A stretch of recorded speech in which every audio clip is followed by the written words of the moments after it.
मुआवजा। बरेली के उस छोटे से मोहल्ले की तंग गली में मूंग के पापड़ बनाते वक्त अचानक शांति चाची का ध्यान टीवी की तरफ गया। ताज़ा खबर दिल्ली से आ रही है। आपको सीधा दिल्ली ले चलते हैं, जहां वायुसेना का एक विमान MiG-71 क्रैश हो गया है और उसमें सवार वायुसेना के सभी 10 जवान शहीद हो गए हैं। न्यूज एंकर ने दर्शकों का ध्यान आकर्षित करने के लिए अपने अलग ही लहजे में कहा, टीवी में क्रैश हुए प्लेन का मलबा दिखाई दे रहा था। कहीं मेरा बेटा तो उस विमान में? यह सवाल उस वक्त हर उस माँ के जहन में उठ रहा होगा जिसका बेटा फौज में था। तभी फोन की घंटी बजी। हेलो, शांति चची ने कांपते हाथों से रिसीवर उठाते हुए कहा। माँ जी, दिल्ली में हुए विमान हादसे में मेजर रणदीप शहीद हो गए हैं। फोन दिल्ली से था। शांति चाची के पैरों तले जमीन खिसक गई थी। फोन हाथ से गिर चुका था और शांति चाची जमीन पर बेसुध पड़ी थी। पड़ोस में रहने वाले रहमान चाचा को जब इस बात का पता चला तो वे दौड़े चले आए। रहमान चाचा रणदीप के पिताजी के बचपन के दोस्त थे। रणदीप उस वक्त छोटा सा था जब एक एक्सीडेंट में रणदीप के पिताजी की मौत हो गई थी। तब से रणदीप और उसके परिवार को रहमान चाचा ने ही संभाला था। रहमान चाचा अपनी फलों की दुकान को बंद करके आते तब तक पूरा मोहल्ला शांति चाची के घर पर जमा हो गया था। शांति चाची अब भी बेसुध थी। लगभग आधे घंटे बाद शांति चाची को होश आया। होश में आते ही शांति चाची को फिर से रणदीप की याद आ गई और वो फुट फुट कर रोने लगी। रहमान चाचा ने शांति चाची को संभाला लेकिन खुद के आंसू भी रोक ना पाए। दिन भर बरेली में मेजर रणदीप के शहीद होने का गम छाया रहा। बरेली के हर गली मोहल्ले में लोग मेजर रणदीप को श्रद्धांजलि देने के लिए जमा थे। अगले दिन तिरंगे में लिपटा मेजर रणदीप का पार्थिव शरीर जब बरेली आया तो लोगों का हुजूम सड़कों पर उमड़ पड़ा। शांति चाची ने जब तिरंगे में लिपटे अपने लाडले को देखा तो वो फुट फुट कर रोने लगी।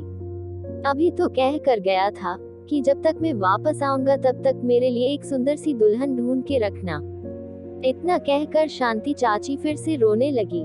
पूरे राजकीय सम्मान के साथ मेजर रणदीप के अंतिम संस्कार की तैयारियां शुरू हुई। पूरा बरेली आज अपने लाडले को अंतिम विदा देने के लिए जमा था। क्षेत्र के सांसद, विधायक और सभी बड़े नेता मेजर रणदीप की अंतिम यात्रा में शामिल थे। रहमान चाचा ने अपने दोस्त का फर्ज निभाते हुए रणदीप को मुखाग्नि दी। इतने दिनों तक अपने आंसुओं को रोकने वाले रहमान चाचा आज फुट फुट कर रोने लगे। उन्हें रणदीप की हर बात याद आ रही थी कि कैसे वो बचपन में लकड़ी के टुकड़े को रहमान चाचा के पीछे लगाकर कहता, हिलना मत वरना मारे जाओगे।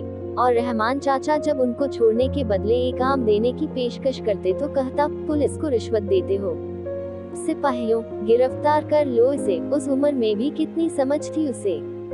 लोगों ने रहमान चाचा को संभाला।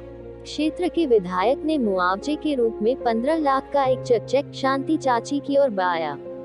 मुझे पैसे नहीं चाहिए, मुझे बस मेरा बेटा लौटा दो। शांति चाची ने सिर्फ इतना कहा और फुट फुट कर रोने लगी। रहमान चाचा जानते थे कि जिंदगी के किसी ना किसी पड़ाव में शांति चाची को इन रुपयों की जरूर पड़ेगी, इसलिए उन्होंने शांति चाची की तरफ से वो चेक ले लिया। मेजर रणदीप को शहीद हुए अब लगभग 1 महीना गुजर गया था। मोहल्ले के लोग शांति चाची से मिलने कभी कभी आ जाया करते थे, लेकिन रहमान चाचा रोज दुकान जाते हुए शांति चाची से मिलकर जाते और दुकान से आते हुए फलों की एक थैली शांति चाची के दरवाजे पर लटका जाते। वो जानते थे कि शांति चाची उनके दिए फल अगली सुबह बच्चों में बांट देती है, लेकिन वो यह भी जानते थे कि बच्चों से मिलने पर शांति चाची थोड़ी ही सही पर कभी कभी मुस्कुरा देती थी। रहमान चाचा ने उस 15 लाख के चेक को एक बार शांति चाची को देना भी चाहा, पर शांति चाची ने यह कहकर मना कर दिया कि राम जाने इन पैसों का अब मैं क्या करूंगी, रहमान भाई इसे तुम ही रख लो। कहते हैं कि वक्त हर घाव भर देता है, पर जवान बेटे के इस तरह छोड़ जाने का गम शांति चाची भुला नहीं पा रही थी। एक शाम जब शांति चाची सब्जी लेने बाजार गई तो एक नन्हे से हाथ ने आकर उनका हाथ थाम लिया। अचानक शांति चाची को ऐसा लगा जैसे उनका रणदीप लौट आया हो।